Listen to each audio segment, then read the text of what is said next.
Good morning, ladies and gentlemen. With me today is a team of very powerful people. I'm here with students from Nova Pioneer Tatu Boys, and we are also privileged to be joined by the Managing Director, Kenya, Old Mutual.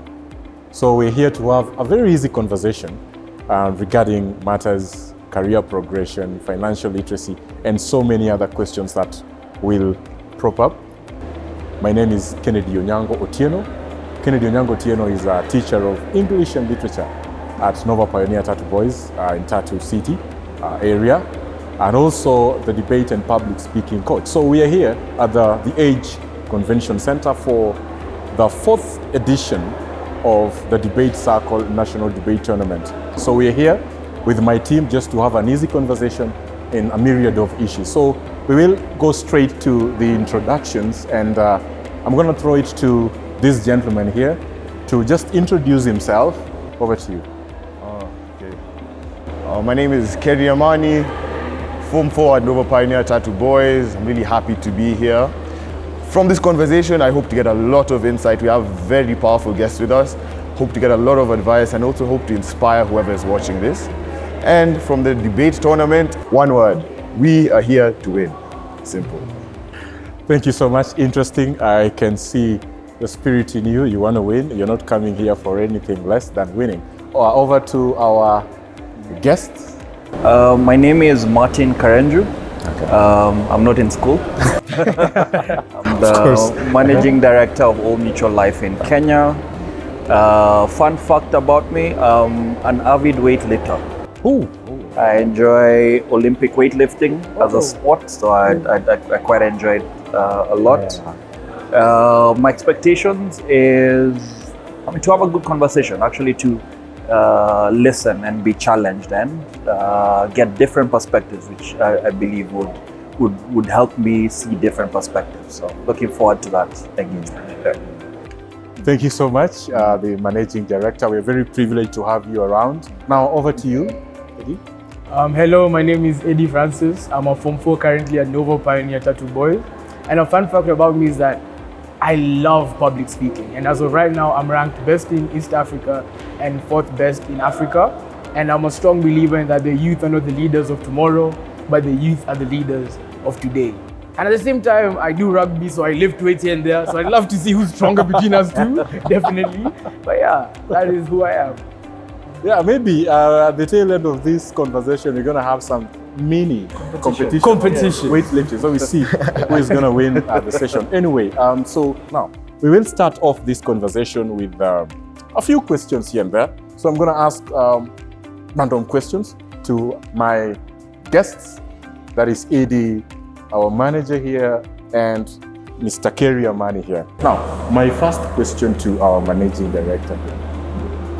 When we talk about insurance and matters financial literacy, especially to the young people, who only believe that for you to have an insurance cover, you must be employed. If today you're given an opportunity to go and talk to the young people who are not employed, who are in school or out of school, who are trying to make their way out, how do you really convince them that insurance is the best thing that they can ever have? Thanks for that question. And I suppose I'd look at it from my own personal perspective. When I was younger, was insurance relevant to me, and why should it be relevant to me? Now, the sole reason why you need insurance is because you're facing risk. And when risk happens is when you actually see the value of having an insurance cover. So imagine you've, and this is probably you're working a bit, you bought your car, it's stolen. What comes through when that happens? If you're unwell and need to go to hospital, the financial commitment to actually get treatment is on the higher side. So you do need such protection in your life. For a young person still in school, I would say what you need is to start saving. You're actually investing in your future self. You're paying yourself forward. It may not seem like much at that point in time, but over time, you'll actually see the value of building up that discipline, but also reap the harvest in future. Thank you so much. Those are great insights there in matters insurance and of course the young people. Eddie Francis, what can you say about the benefits of this sort of financial literacy and the whole matter of having insurance, especially in the young people? Of course, you're one of them. Yes, definitely. I'd say as time goes on, and after going for multiple tournaments where we're debating about matters based on insurance and saving, I realized that this information is not that open to many youths, in that majority of us tend to just downplay it and say we'll do it later, or playing down the fact because of our age, we're like, we'll do this when you're much older, when I think of starting a family. But as he said, a risk is not something you actually plan for, something that can come out of anywhere. You understand? And I feel like the biggest thing that we need to do is create awareness among the youth for them to actually fully understand what insurance is and what is the whole importance of saving. As the money comes, the money leaves. For them, they're like, life is short, so you only live once, so spend it all now. But actually, life is short, so be prepared for anything that can happen. Save now, don't save tomorrow, because you're not starting about tomorrow, you understand? So that's one major thing that I've come to really appreciate. And the more I actually interact with companies such as Old Mutual, I'm seeing the initiatives they're doing, be it from funding such activities such as this debate, where we actively learn and actively discuss about issues dealing with finances, dealing with money. And that's when I actually realized, like, this is not a conversation that's had in many African households, because we normally tend to believe that you start speaking about money when you actually get employed, when you get your first job, and that's much later. And the problem is only talking about it then. At that moment, you might end up facing some financial difficulty or maybe a crisis before then. Then what? You lack the information, you lack the knowledge on how to actually manage your funds, manage yourself, and everything. So that's why instances or activities like this are very crucial to the youth, because it enables them to have an understanding on how to manage funds they get from their parents, funds they get from even, let's say, relatives, and even once they get employed, what to do with this money, how to ensure it is grown, it is invested, and at the same time it's budgeted and used wisely. Nice. Eddie, I can see you have a wealth of, I don't want to say experience, but you are knowledgeable in matters financial literacy and the involvement of especially Old Mutual in trying to ensure that the young people are also, gearing towards the right path when it comes to managing funds and matters insurance and all that. Kerry, what's your take on the same? The young people, insurance, financial literacy, what do you think? Is it relevant in today's, society, in the current economic dispensation and all that? Do you think it's something that, as a nation, as Africa, as a continent, it's something that is worth, introducing in schools, maybe being part of the curriculum, or something that we need to train our young people to embrace? What's your take on the same? So for me, one thing I believe is information is power, especially when it comes to the topic of money. Like Eddie said, many African households don't really have that conversation, and you would see that this ignorance usually leads to most of the problems we see in our society today. For example, like the rising levels of debt in the country and even Africa as a continent, where we have people who are not knowledgeable entering into situations blindly and going based on what they have assumed to be true. And most of the time, you find, like, even for the underprivileged in society, what they assume to be true is what even keeps them in that state. A good example of this is when we talk about the rise of some of these microfinancing institutions, where an app will promise you heaven. They literally tell you that, you know what, 0 interest loans, you get your money today, right now. But one thing that people don't know is that these are actually one of the most expensive loans that you'll get, because in the long term, you enter a debt spiral, you can't pay it back, so what do? You get another debt to pay that debt, and that leads to another debt to pay that debt, and eventually you find yourself drowning in debt. And that's why we're losing many of our youth. I believe that financial literacy is something that really needs to be valued, because in this world, if information is power, ignorance is weakness.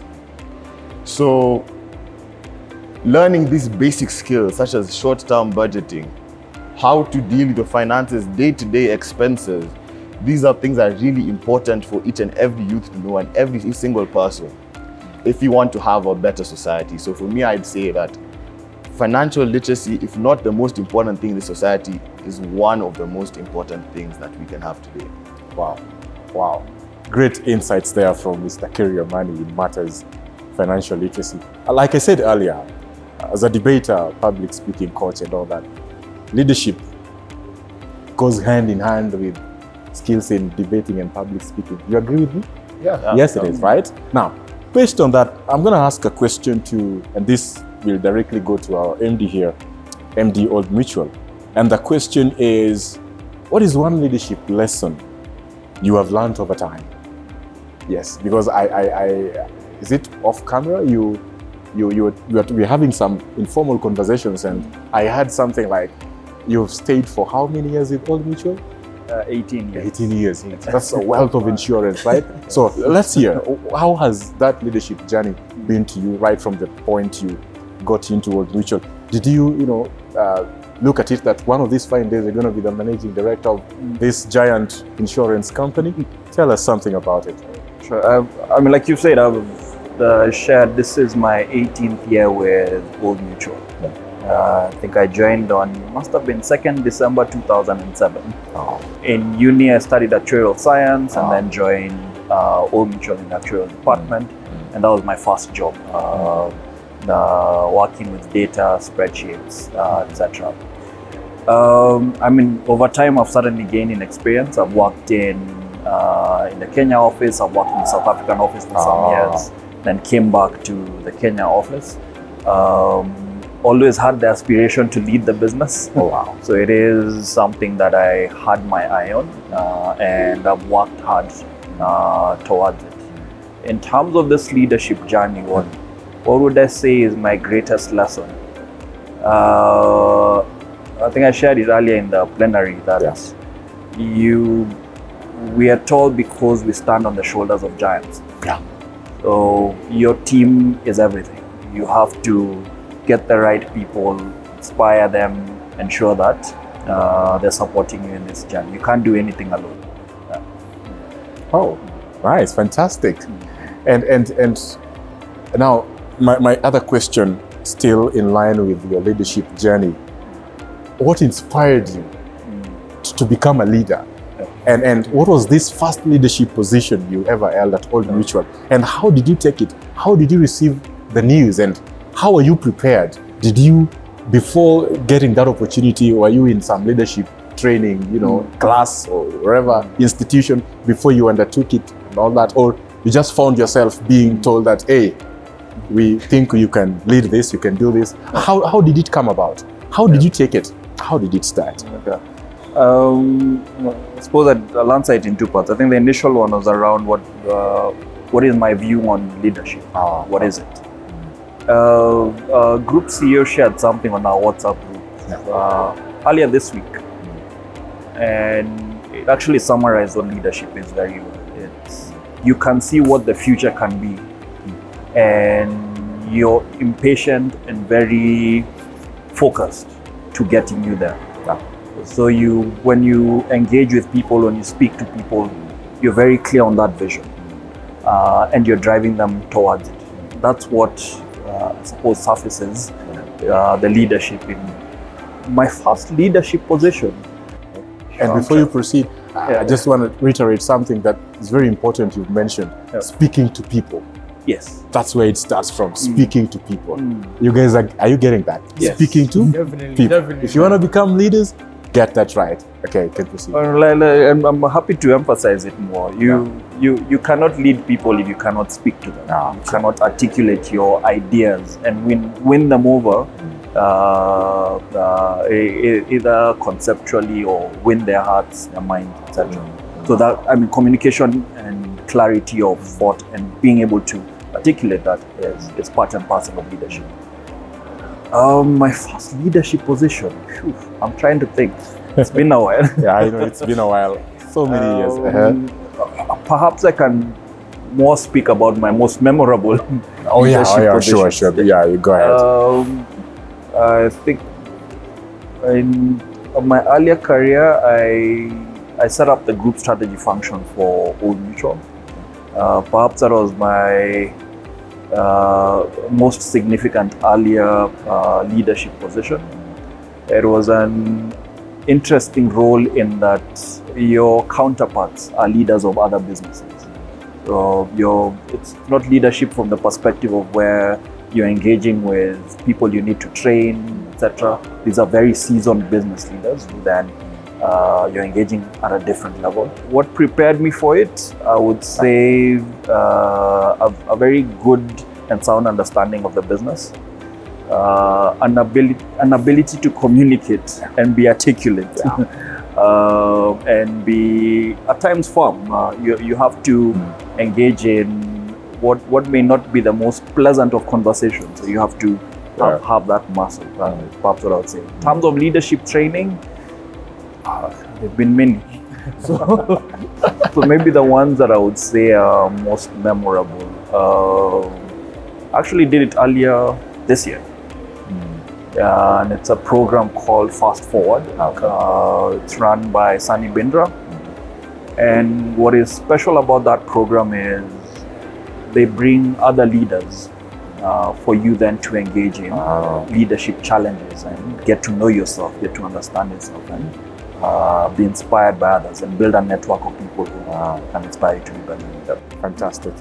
So for what we are getting here is that leadership training doesn't end. It's something we keep learning from time to time in service. I think even at Nova Pioneer, we have on a weekly basis, we are teachers, so we learn new things every single day because every single lesson presents a challenge that needs to be handled in a different way. So we cannot keep doing the same things the same way and all that. We need to change, and we need to keep up with the changes that we're having and all that now that we're in the 21st century. And I like the fact that you can remember the latest training session we had on leadership. So you guys, you can see it doesn't end. It doesn't end.